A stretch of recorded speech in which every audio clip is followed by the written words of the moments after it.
Let me make sure I fix this camera for us real quick. Now, how y'all doing, y'all? What I want to talk today about is I'm starting to see IShowSpeed use this platform. He doing like an African tour. And I'm not too sure how many people are privy to it, so I'm gonna give y'all some insight into who IShowSpeed is. So he is a streamer. And he uses platform in various forms of entertainment. You'll see him be like Olympic stars, but what he has started to do recently, which I think is very profound, is use his platform to actually shine light on Africa. What he's doing is a 28 country tour within the continent of Africa. And I believe it's powerful because this may be people's first time ever seeing what life is like in Africa outside of how Africa has been portrayed or how countries on the continent of Africa have been portrayed on mainstream media. And be honest to you, this is something that's even teaching me, right? Because I just seen, I'm gonna break it down like some of the ones that I felt was the stood out to me that I've actually like watched, right? Which I think they all stand out for different reasons. But I believe it's just powerful because there's some people that never been to any country within Africa, and it is only through his lens, through his travel, through his tour, that some people are gaining a first-time experience of what life on Africa looks like outside of just this single narratives that we have been told from those commercials and advertisements that say $1 a day you can help save the children, with a penny a day you can help save the children. Like, we only seen Africa being portrayed through a lens of poverty. But what we seeing through his Twitch and his streaming is that Africa is much more than just a land that we have been taught to see as like a third world continent, or a continent that has third world countries that have been conditioned to see as people that's been uncivilized. Like, we see in culture, we see him going in and indulging or immersing himself a part of a new culture that he may have never been exposed to prior to then. And I believe it's important. But before I even get into it, what I want to say is like two things for those that may have seen it and never or have different perspectives on it. I say the first thing we need to do whenever we see someone use their platform in a manner to which we may find to be different, right? The first thing you gotta do is confront your envy. When I'm saying this, I had to even confront it within myself. Because when I first heard about the tour, I wasn't gonna do a review at first because I'm like, I don't know. I feel like it's cool. I like that he's doing it, but at first I was like, nah, it's more. It don't seem as educational as like I would have done it. And I had to check myself, right? And I'm saying that we all need to check ourselves during this time period where if we're seeing someone use their platform, no matter if they're using it in a manner to which you would have used it, if they're achieving the goal, which is to increase exposure, to encourage, to educate us upon what life is like outside of what we've been conditioned to believe, we have to focus more on is the goal being achieved rather than how people are going about achieving the goal, right? And I'm saying this today, I had to confront myself and say, nah, I gotta applaud him for using his platform to do so. Whether I say I would have done it a little different, is there times where I feel like he may be doing things I'm like, that's a little silly, or he may be going across it. It's like, damn, my boy in some ways is acting like, it's like he acting like they may be a little uncivilized for him. But then I had to check myself like, nah, what's the goal though? The goal is to expose the generations, those that have come before and after us, to what life is like in Africa. And is he achieving that goal? Absolutely. So the first thing I want to encourage us all to do is to confront our envy. The second thing I would say, and this is more for like the older generation, right? And I consider myself older in spirit only because I've been around elders. So the way in which I think, the perspective to which I see the world and the lens that I use to filter what it is that I'm consuming, in many ways can be seen as like, nah, he talks like he's older than he is, right?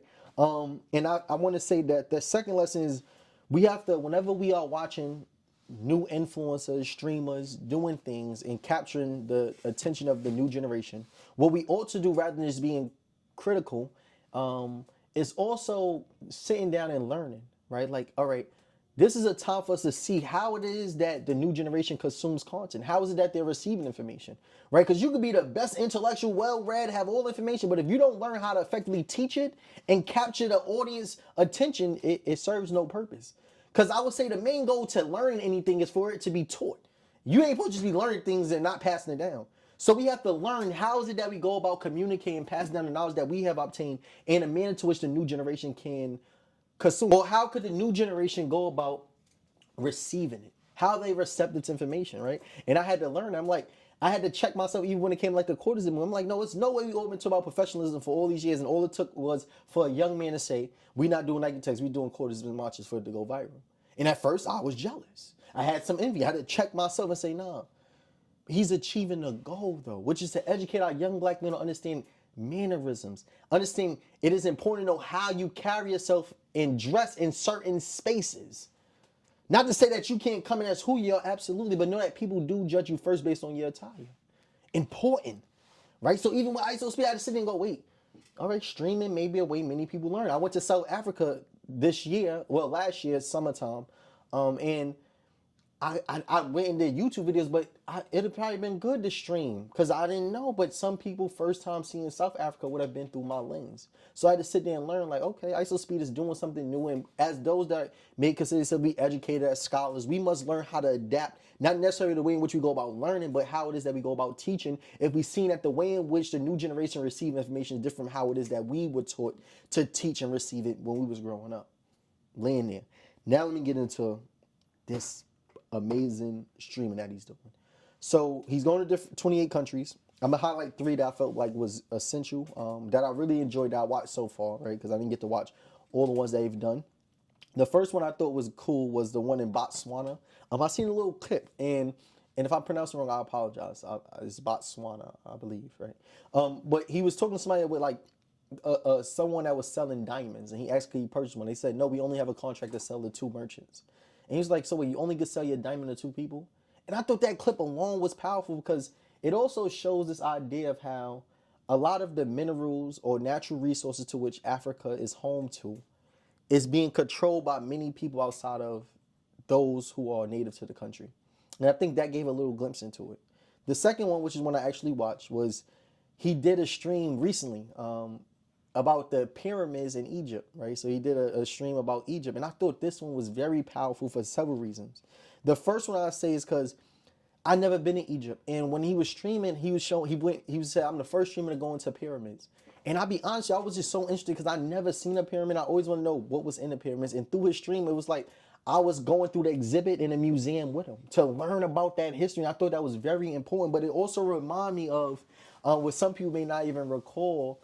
And I learned it when I was in school, was that Richard Pryor actually had 4 episodes on NBC for his show. And in the show, which happens to be like the last episode, because they canceled it, he was actually in a pyramid. And he was speaking upon, wow, these people look like us. These are black people that was kings and queens. And it was so ironic because his show wound up being cut and kicked off at NBC. But it just reminded me that IShowSpeed is doing something that was attempted to be done in the past, but this time he controls his platform and his narrative, which is so much power because for the black people been fighting so long to have our own mainstream platforms, and this is a prime example of a streamer using his platform to reignite conversations, dialogue, and forms of exposure that's needed today. And it was attempted by Richard Pryor, and I remember seeing that episode that he did, but now I'm seeing IShowSpeed doing. He may not even know about Richard Pryor in that season that he did, but to see him doing it just remind me of that time period. I thought that was important. For those that want to see it, I believe you can get the episodes on YouTube with Richard Pryor, and you will see he talking to the pyramid, talking about the pyramids, the different statues and the hieroglyphics that he's seeing being written, the drawings, the hieroglyphs, all above. And I thought that was just important and remind me of that, right?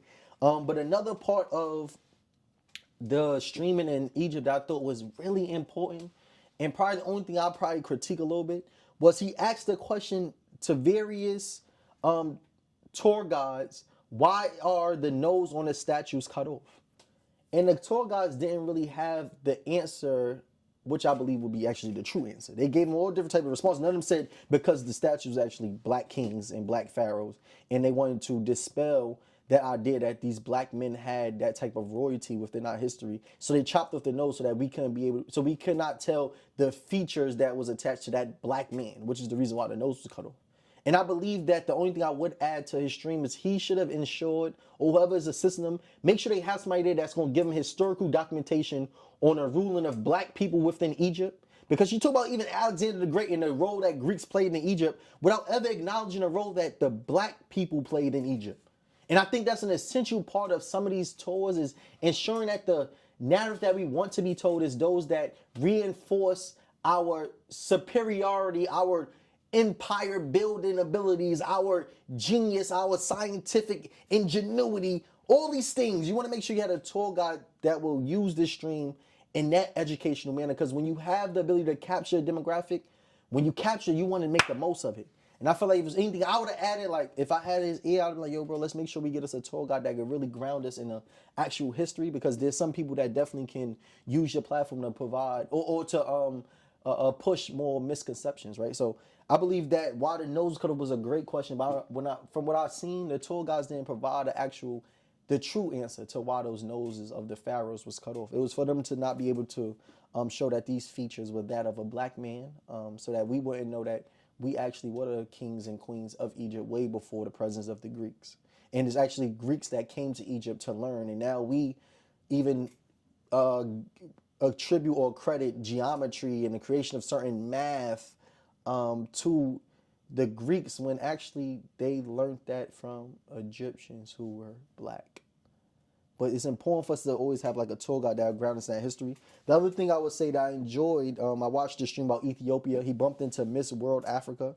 And I thought that was important because he was like, nah, you all beautiful. She was the second most beautiful woman within the pageant. I mean, she represented that for Africa. He was like, damn, you are beautiful. And I thought just that little scene in itself helped us to confront the beauty standard, which has been built upon a European standard of beauty, making it seem as if white people were the standard or criterion to which our black women should aspire to be, rather than this long hair, these pink cheekbones, makeup. And I said, I'm like, nah, I think we should have somebody there to even talk about the beauty standard, right? Like somebody should question it. So, and that was my thing. I said I'd address my envy early on because I felt like for someone like myself being there, I definitely would have had some questions on that. Like, so how y'all feel about the European standard of beauty being created when we were actually the first, or black women are the mothers of civilization? But now we are being taught to aspire to want to have the beauty features of people who we helped to civilize and gave birth to. Like, I'd have asked them questions.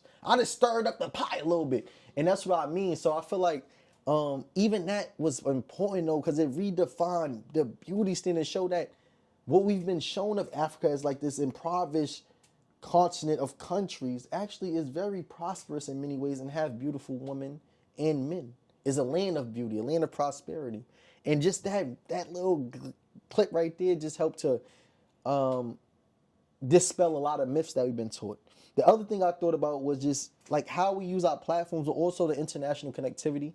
And what I meant by that is because I noticed that in the film as I was watching it, or the different streams, that Shaka Bars was a part of it. And I want to applaud him for using his network that he built while being in Africa to assist IShowSpeed in having this tour.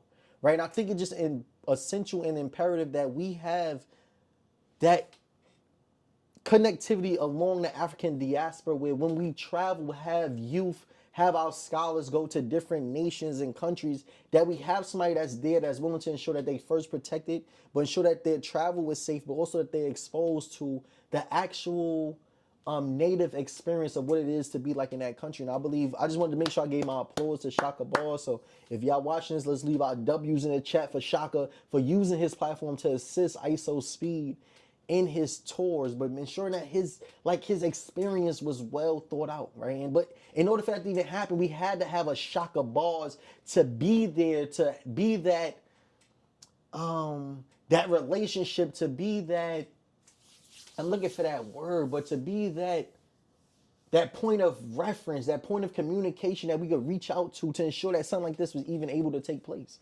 Because a lot of times we see these tours, these guys, but often there has to be somebody that can orchestrate this experience. And I just want to make sure I applauded Shaka Balls on that. But the last thing I'm going to end with is like, I'm going to first say is what I really did enjoy about the streams overall is that there was no form of ethnocentrism. And what do I mean by that is that term in itself, what it means is that what we tend to do, have been conditioned to do, is use the criteria that we have to judge other countries towards. Example, as Americans, when we think of developed countries, we think of Manhattan. We may think of Chicago, right?